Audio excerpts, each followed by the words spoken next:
Problem set 7, question number 2. A washing tub in the shape of frustum of cone. जो हमारा यहाँ पे washing tub है that is in the shape of frustum. Frustum के लिए मैंने आपको यहाँ पर एक डायग्राम बताई हुई है, ये आपने पहले नोटिस किया होगा शायद, ये फ्रस्टम कहलाता है. ओके, बस इसको मैंने यहाँ पर उल्टा किया है. सो जो फ्रस्टम है उसकी जो हाइट है, ये इमेज उल्टी की गई, आपको उल्टा दिखेगा थोड़ा सा. ठीक है, सो इसकी जो हाइट है यहाँ पे मैं आपको मार्क कर देता हूं. इसकी जो हाइट है वो कितनी बोली जा रही है, 21 centimetre. Okay, and the radius of this circle, जो रेडियस है इसके, okay, radius of the circular top. आप देख रहे हैं फ्रस्टम के टॉप पर एक सर्कल है और एक कहां पर है, बॉटम पर दूसरा सर्कल है. ओके, सो जो टॉप का सर्कल है, टॉप वाला, वो कितने रेडियस का मेंटेन करता है अपना, 20 सेंटीमीटर. इसका जो रेडियस है वो कितना है, इसको मैं मार्क करता हूं R1. कितनी वैल्यू आएगी इसकी, 20 सेंटीमीटर.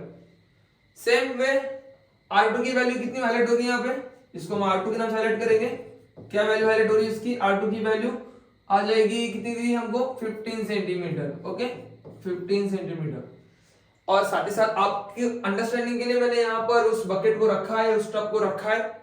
आप देख सकते हैं ये टब है, ये थोड़ा सा फ्रस्टम की तरह है, इसका ऊपर का रेडियस बड़ा है, नीचे का रेडियस का है कम. सो हमें क्या पूछा जा रहा है, हमारे पास फ्रस्टम की डिटेल्स तो आ गई. They are asking what is the capacity of the tub. वो पूछ रहे हैं हमसे कि जो टब है इसकी क्या कैपेसिटी है, इसमें कितना पानी आएगा. ओके, सो क्या कैपेसिटी है, इसमें कितना पानी आएगा इस वॉशिंग टब के अंदर. सो ध्यान रखना है आपने कि जो कैपेसिटी होती है, ओके, जो कैपेसिटी की बात की है, असल में कैपेसिटी मतलब क्या पूछ रहे हैं हमसे, वॉल्यूम. क्या पूछा जा रहा है हमसे यहाँ पर, वॉल्यूम. कितना कैपेसिटी, कितना पानी होल्ड करेगा, यानी कितना वॉल्यूम ऑफ वाटर होल्ड करेगा. सो कैपेसिटी यानी कि हम उनको क्या बता के देने वाले हैं, कितना वॉल्यूम ऑफ वाटर होल्ड करने वाला है. ओके, सो अगर हम यहाँ पे बात करें तो हमारे पास क्या अवेलेबल है. फर्स्ट अगर हम देखते हैं, let the radius of frustum, okay, frustum be R1 and R2 चलेगा. और h क्या मानेंगे, उसकी height, and h be the height. So उन्होंने तो पूछा है हम लोगों से कैपेसिटी ऑफ टब. क्या पूछा हमसे, कैपेसिटी ऑफ टब. कैपेसिटी किससे मैच होने वाली है, ऑफ कोर्स अभी आपको समझाया मैंने कि कैपेसिटी किससे मैच होने वाली है, वॉल्यूम के साथ. किसके साथ, वॉल्यूम के साथ. So capacity of the tub will be equal to the volume of this frustum. Okay, tub यानी फ्रस्टम. सो जितना वॉल्यूम फ्रस्टम का है या जितना वॉल्यूम टब का है, दोनों बातें सेम है. हम ये पता करेंगे. You know the formula for the volume of frustum. आपने इस एक्सरसाइज को सॉल्व किया है ऑलरेडी पहले, आप इस फॉर्मूले से वेल नोन होंगे. So what is the volume of frustum, 1/3 pi into h bracket R1 square plus R2 square plus R1 into R2. सो अगर हम फ्रस्टम की बात करें तो उसमें दो रेडियस होती है, एक ये रहा और एक ये रहा. सो बस इस फॉर्मूले में यानी दो रेडियस पर आपको कोई मैटर नहीं पड़ेगा कौन सा नीचे कहां से कौन सा ऊपर है. आप इसमें से एक रेडियस को क्या बोलो, R1, और एक रेडियस को क्या बोल दो, R2. सिंपली इसमें वैल्यू पुट करो, इजीली आप टैली कर लोगे. ओके, सो मैं यहाँ पे वॉल्यूम ऑफ द फ्रस्टम का फॉर्मूला लिखना चाहूंगा, that is what, 1/3 pi h, 1/3 pi h. Okay, 1/3 pi h R1 square plus R2 square plus R1 into R2. Importantly यहाँ पे ध्यान रखो कि यहाँ पे लास्ट में R1 इंटू R2 है, यहाँ मल्टीप्लीकेशन है, एडिशन नहीं. ये मिस्टेक होने का ज्यादा चांस है. ओके, सो चलो हम लोग यहाँ पे देख लेते हैं हमारे पास अवेलेबल क्या क्या था, हम उसको पहले लिख लेते हैं. R1 कितना है, R1 टॉप रेडियस कितना माना हमने, 20 सेंटीमीटर. Okay, 20 centimetre. R2 कितना था हमारे पास, बॉटम रेडियस कितना था, 15 सेंटीमीटर. ठीक है, एंड हाइट हमें दी गई क्वेश्चन में, हाइट कितनी है, 21 सेंटीमीटर. आपके लिए मैंने फॉर्मूला पहले से लिखा है आपको बताने के लिए. कैपेसिटी ऑफ द टब किससे मैच होता है, वॉल्यूम से मैच होता है. आप वॉल्यूम निकालो, इनशॉर्ट क्या निकाल दोगे, कैपेसिटी ऑफ द टब.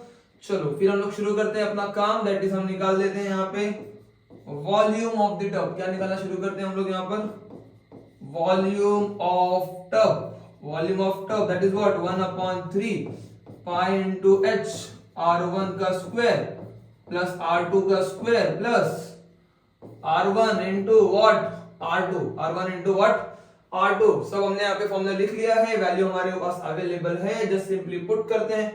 ठीक है, सो क्या वैल्यू पुट कर रहे हैं हम लोग यहाँ पर,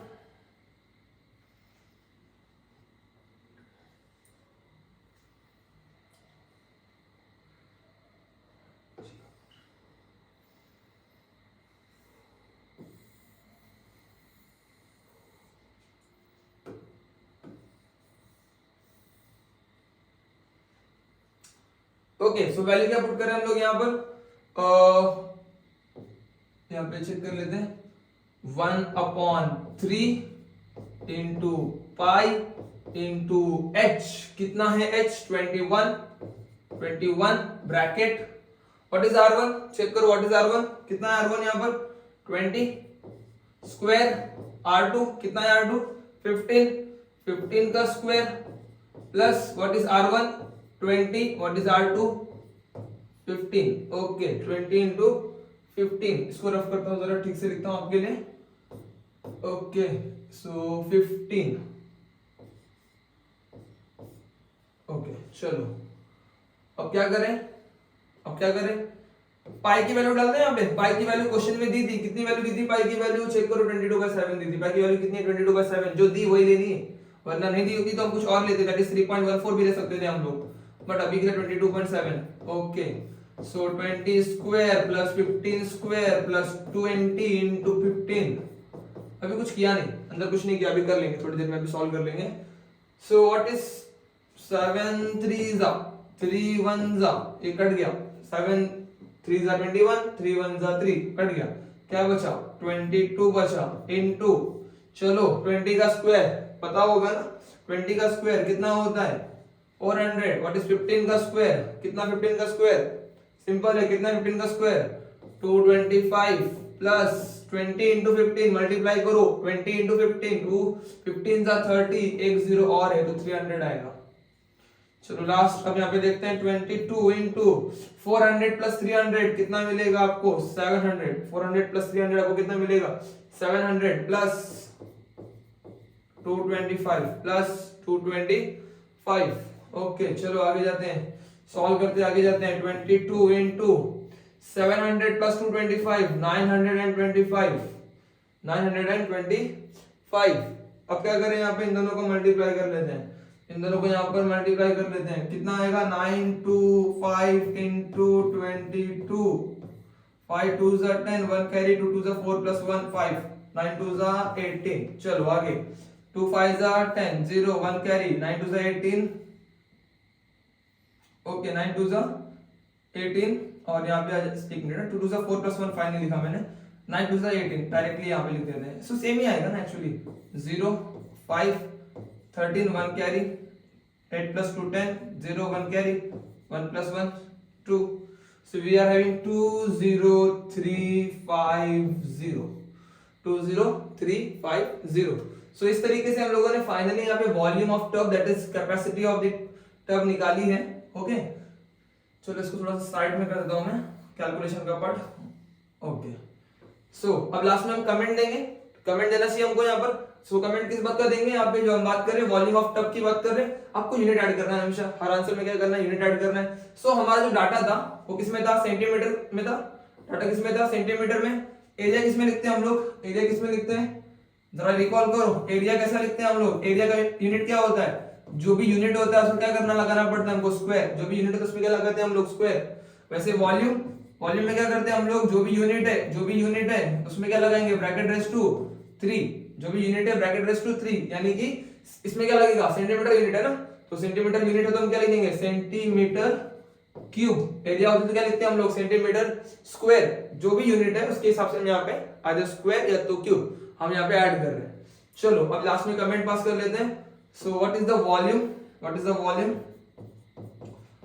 वॉल्यूम की बात क्यों कर रहे हैं, वॉल्यूम नहीं चाहिए हमें, क्या चाहिए capacity of tub is how much 20350 centimetre cube. इस तरीके से हमने यहाँ पे capacity of the tub that is the volume of the tub को फाइंड कर लिया है।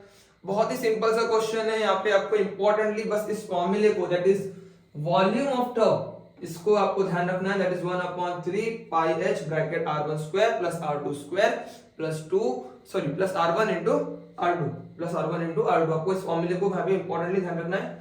एंड कैपेसिटी की मीनिंग क्या होती है? वॉल्यूम। ये आपको वर्ड बहुत इंपॉर्टेंट है। आप में से मेजॉरिटी लोग जो इस सम को सॉल्व नहीं कर पाते, तो ऐसे वर्ड की मीनिंग डिकोड ना कर पाने की वजह से करना क्या था, एक बड़ा क्वेश्चन बनता है, करना क्या था, कैपेसिटी निकालनी थी। What is capacity? So nothing but a volume. Capacity मतलब यहाँ पे क्या रहेगा? Nothing but a volume. ये आप इंपॉर्टेंटली ध्यान रखेंगे, ये वर्ड की मीनिंग भी।